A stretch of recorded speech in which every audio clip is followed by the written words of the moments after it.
So question number 91. Calculate net assets turnover ratio. Formula is revenue from operations divided by net assets. ठीक है। अब हमें सबसे पहले रेवेन्यू फ्रॉम ऑपरेशंस निकाल लेते हैं।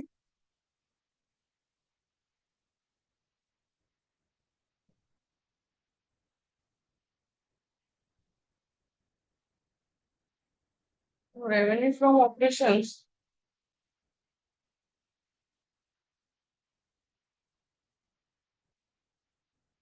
देखो हमें कॉस्ट ऑफ रेवेन्यू दिया हुआ है 35 लैक्स।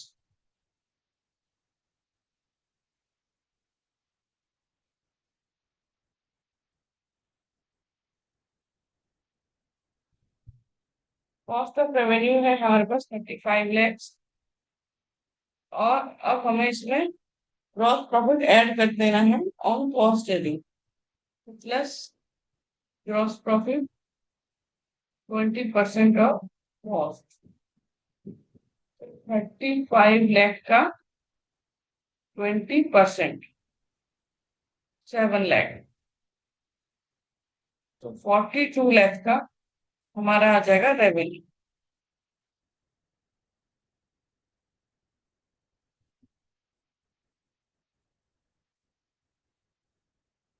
अब हम निकालेंगे नेट एसेट्स।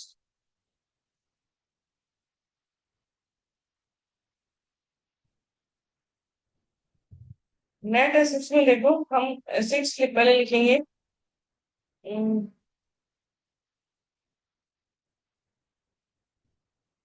अगर assets minus liability, net assets में share capital, surplus, securities premium, public deposit, long term provisions, ये सब ऐड करेंगे।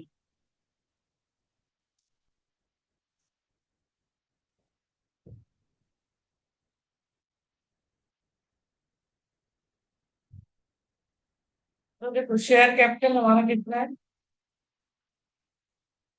4 lakh, plus surplus profit and loss का 60,000, सिक्योरिटीज प्रीमियम 80,000। तो ये हो गया शेयर होल्डर फंड्स।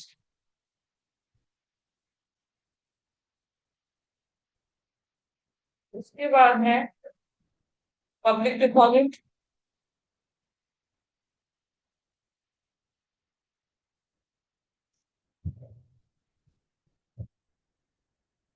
1,20,000।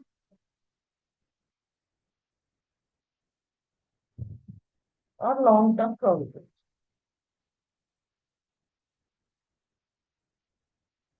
40,000। ये हो गए non current liability. Net assets में share holders funds plus non current liability, total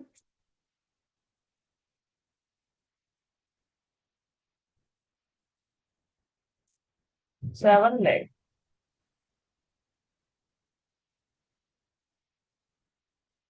ठीक है, तो यहाँ पर नेट एसेट्स का जो फॉर्मूला है, net assets means capital employ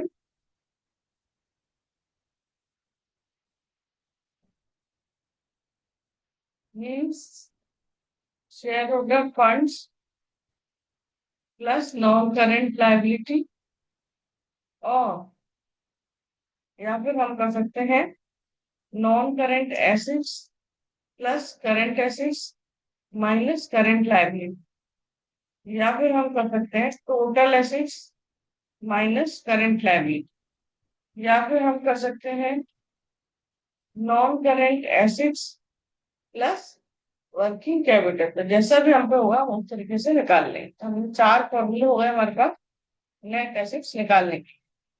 ठीक है, तो ये हमने 7 लाख आ गया हमारे यहाँ पर। तो ये आ जाएगा 6 times.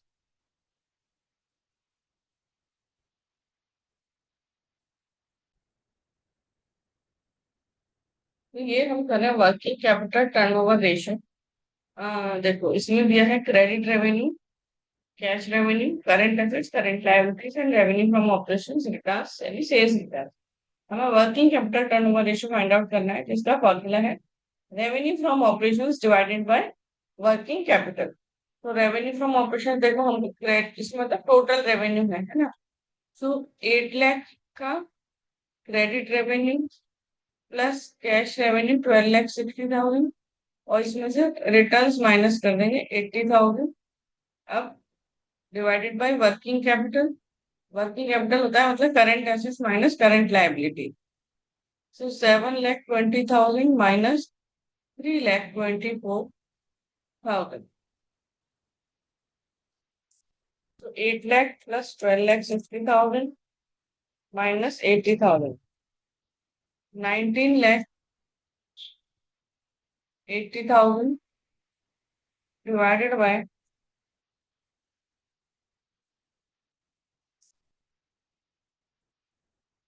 3,96,000।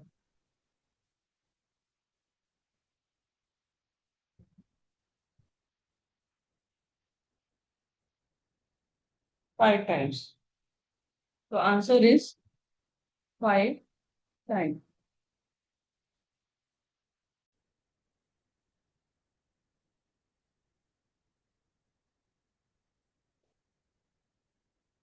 Question number 93, calculate working capital turnover ratio. Formula है revenue from operations divided by working capital. तो अब देखो, रेवेन्यू फ्रॉम ऑपरेशंस तो हमें नहीं दिया है, और ना ही कुछ हमें प्रॉफिट या कुछ दिया है, तो हम कॉस्ट ऑफ रेवेन्यू से भी कर सकते हैं। ठीक है, तो cost of revenue from operations यहाँ पर है हमारा 52,80,000 divided by working capital. Working capital हम यहाँ निकाल लेते हैं।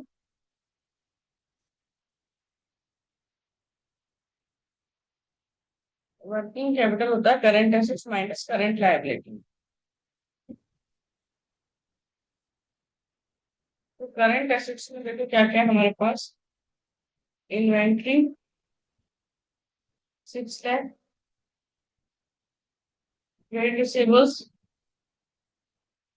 5 लाख, कैश 1 लाख। ये हो जाएगा 12 लाख। इसमें से हम माइनस करेंगे current liabilities.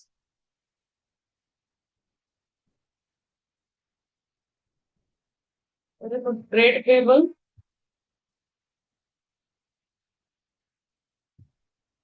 And bank overdraft. तो ट्रेड पेबल है हमारे पास 2 लाख, और बैंक ओवरड्राफ्ट 1,20,000, 3,20,000,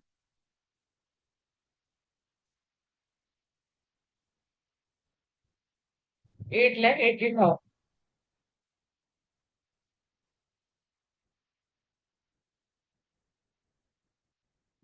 तो working capital is 8,80,000।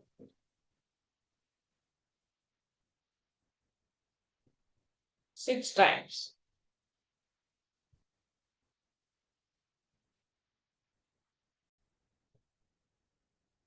So question number 94. Calculate working capital turnover ratio. So formula is revenue from operations divided by working capital. तो सबसे हम पहले हम रेवेन्यू फ्रॉम ऑपरेशंस निकालते हैं। देखो, इसमें कॉस्ट ऑफ रेवेन्यू दिया हुआ है 20 लाख।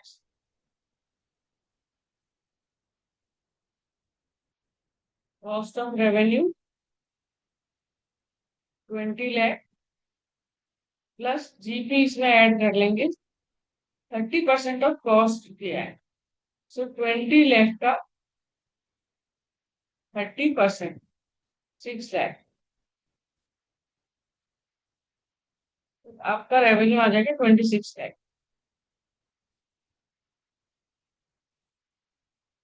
फिर हमें चाहिए net assets, working capital. Working capital है current assets minus current liability.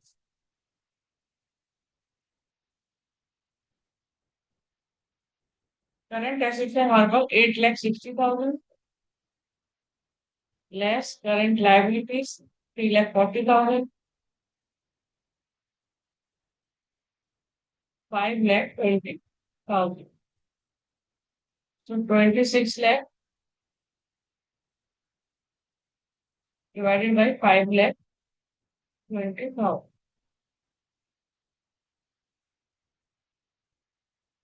5 times.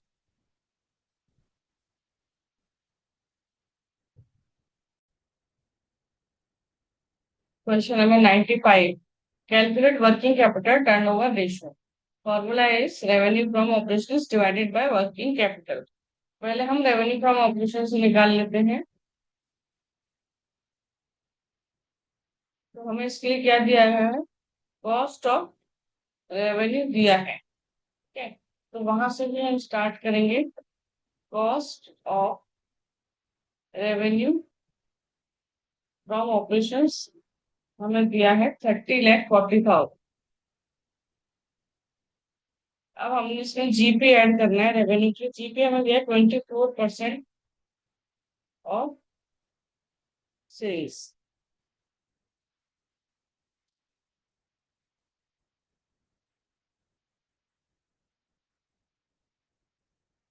ठीक है, ये यहाँ हमें कॉस्ट ऑफ रेवेन्यू दिया हुआ है, इसका हम देख लेते हैं। देखो, जीपी है 24% ऑफ सेल्स।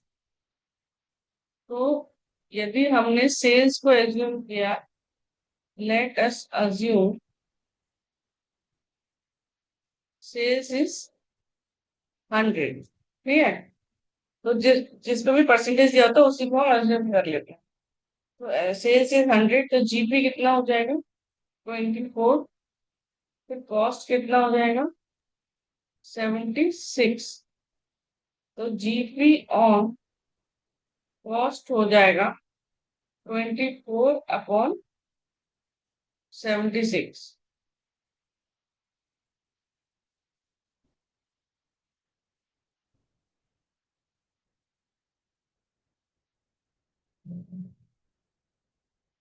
अब यहाँ पर हमने जीपी क्या करना है? 24/76।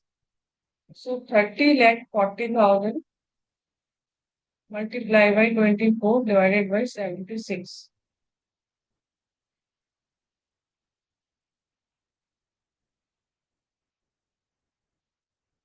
9,60,000। तो ये आ जाएगा revenue.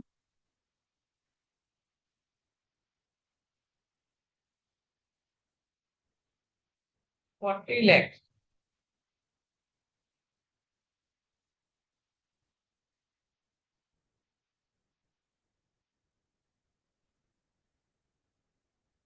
Divided by working capital. अब वर्किंग कैपिटल देख लेते हैं।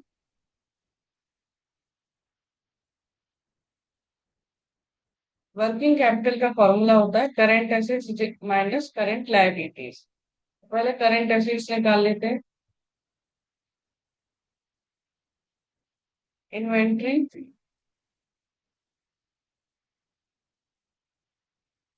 3,10,000। Trade receivables 1,30,000।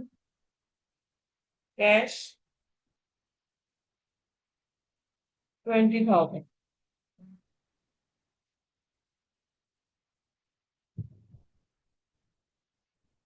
4,60,000 minus current liability trade payable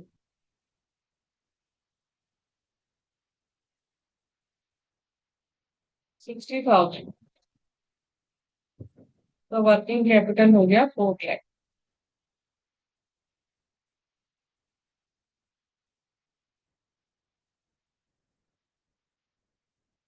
तो ये आ जाएगा 10 टाइम।